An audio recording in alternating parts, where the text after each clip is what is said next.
Japan, the world's third most powerful country. Japan, home to influential brands such as Toyota, Mitsubishi, Honda, Sony, and Nissan. Just like every country in the world, Japan is also an ordinary nation that has faced war and many problems. Yet today, it stands in this powerful position. Actually, this case study on Japan will be very much valuable for the countries that are aspiring to achieve similar success. Yes, because today we are going to explore how Japan became one of the world's most successful countries. Let's begin. From 1650 to 1850, Japan had a distinctive phase known as the Shogun era. During this time, Japan was markedly different from its present global engagement. The country was rather isolated, even internally, with walls creating divisions. In this era, Japan lacked a proper legal system, leadership was absent, and there was no established political system or democracy. International relationships were non-existent, and Japan seemed like a solitary island with minimal external connections. The turning point came with the Meiji era from 1868 to 1912. The new dynasty dismantled the barriers of the Shogun era, unifying the country and introducing a centralized system. They established a parliamentary selection method, embraced democracy, and implemented a common tax system. Under a single leadership, a unified army was created, and common laws were introduced across the nation. Development projects were initiated and kick-started the manufacturing industry. Quality education became a priority, and international relationships were cultivated. These transformative measures propelled Japan forward, marking a significant step in the nation's advancement. Looking back at Japan's early days, it wasn't a prosperous nation with a wealthy history. They lacked resources like metal, gold, and underground treasures similar to countries like Singapore or Dubai. However, Japan didn't get stuck at this point. Despite the absence of these resources, they acknowledged that other countries have them. So, instead of accepting limitations, they devised a rather intimidating plan to attack nations with these resources and bring them under their control. In 1905, Japan achieved a significant milestone by taking control of Russia. This marked the beginning of Japan's ascent to becoming a more powerful nation on the world stage. Subsequently, they continued their expansion by attacking and taking control of countries such as Korea, China, and Thailand. Like this, when they were on a successful attacking path, they wrongly laid hands on a country they shouldn't have, America. On December 7, 1941, Japan launched a devastating attack on the USA at Pearl Harbor, a decision that proved to be a monumental misstep in their overarching plan. For this attack in return, they faced the Hiroshima and Nagasaki attacks in 1945. America, even though they didn't need to prove their strength to a small country like Japan, wanted to show what would happen if someone challenged them. That's why they dropped atomic bombs on Japan. Even today, the side effects of this bomb are still affecting Japan, with children being born blind or deaf as a result. At that time, Japan had no choice but to surrender to America, given America's overwhelming power. However, America aimed to make the most of the situation. They said, "We forgive you, but the rebuilding of your country's army is off the table. If you need protection, we'll provide protection. But any notions of investment or the creation of a new army are strictly prohibited." Faced with limited alternatives, Japan reluctantly agreed to these terms, leading to the comprehensive dismantling of its military forces. As Japan actively participated in and observed the events of World War I and II, it garnered valuable insights into the dynamics of the international market. During this period, the United States, a capitalistic nation, and communist countries such as Russia, China, and Korea found themselves started to engage in a Cold War. In the midst of geopolitical tension, Japan showcased its intelligence. Although they had some missteps, they are intelligent. They came to the point of deciding whom they were going to align with in this Cold War. Are they going to support America, or are they going to support communist countries?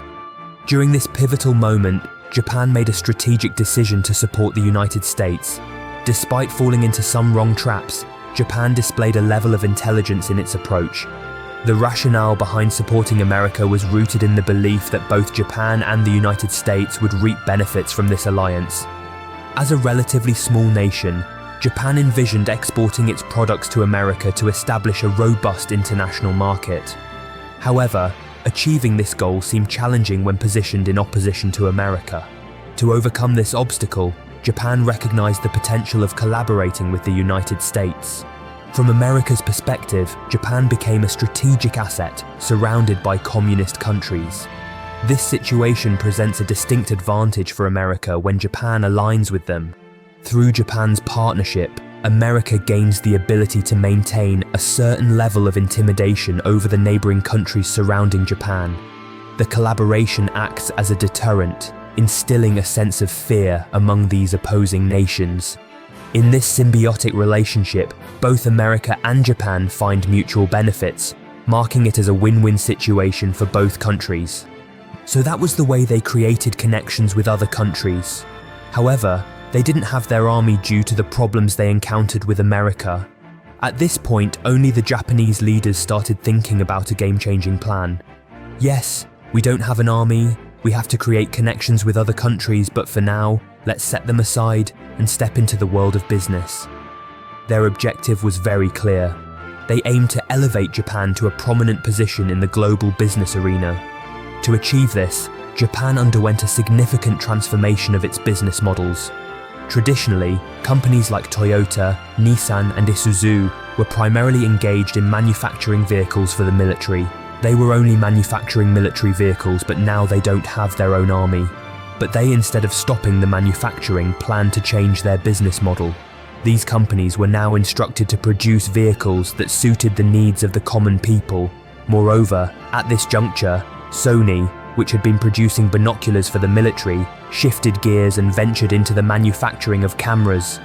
One significant factor contributing to the successful manufacturing business in Japan was the utilization of individuals who had previously served in the army as the labor force in manufacturing companies after the army was disbanded. These individuals worked hard. Due to this effort, in the 1964 Olympics, they managed to build a bullet train in just 9 days. Next, when we consider Japan, we find that it is a country often affected by natural disasters like tsunamis and earthquakes. Through these experiences, they've learned a crucial lesson: not to compromise on the quality of the products they manufacture. Understanding the importance of doing things right, they've elevated quality to a top priority in their manufacturing.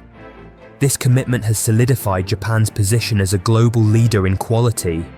That's why people worldwide continue to admire and favor Japanese vehicles. Japan's cars are still everyone's top choice, proving the enduring appeal of their quality craftsmanship. Actually, Steve Jobs talked about their quality in manufacturing beautifully in an interview. America often markets its products by emphasizing their quality. However, Japan stands out as the only country that doesn't explicitly use the word quality in its marketing campaigns. Remarkably, you won't hear the term quality in Japan's marketing efforts. Yet, if you randomly ask people on the street which country produces the best quality products, they confidently say Japan without hesitation. The distinction lies in people not merely hearing about quality, but experiencing it firsthand. It's about using a product and recognizing its enduring quality rather than it being labeled as such. Japan excels in delivering this experience without explicitly boasting about it in their marketing. This is the very reason Japan has an extensive array of quality improvement concepts such as Kaizen, Six Sigma, 5S, Total Quality Management, and Total Productivity Management. The next reason behind this country's value is the people. The individuals in Japan contribute a unique kind of value to the country. If you're a person from Japan, you would understand this firsthand.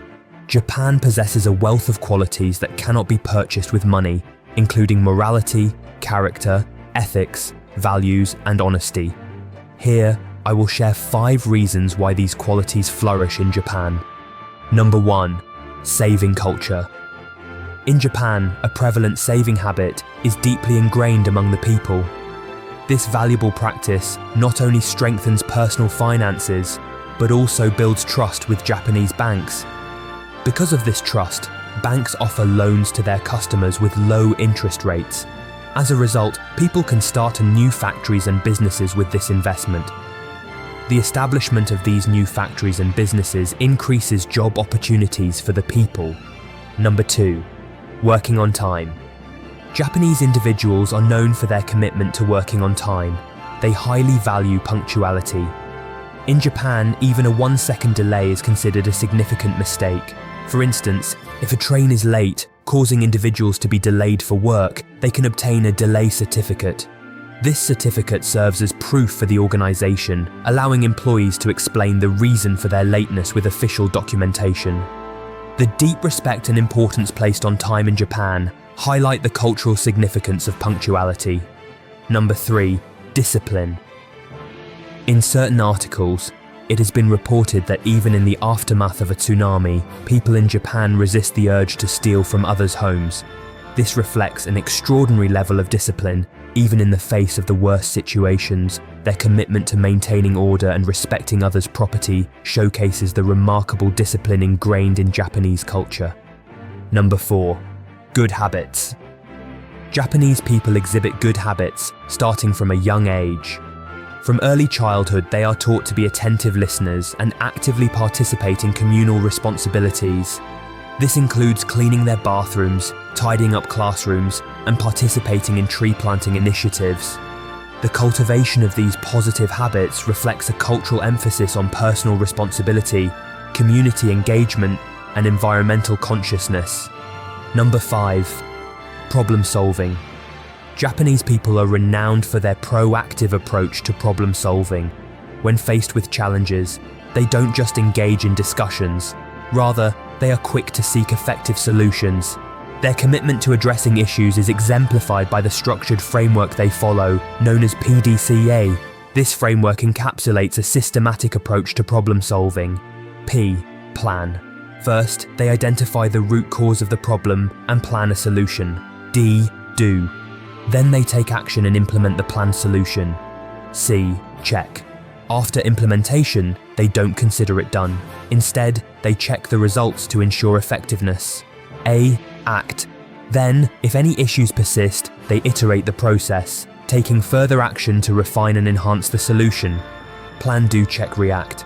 Okay, now as today, we delved into valuable insights behind Japan's success, from the strategic planning at the country level to the priceless values held by its people. Just like this, we can create many videos about other countries and governments, as the possibilities for informative videos are vast. I'll leave the choice to you. Comment your preferred topic for our next exploration. Thank you for joining today's insightful case study, and see you soon with an informative video.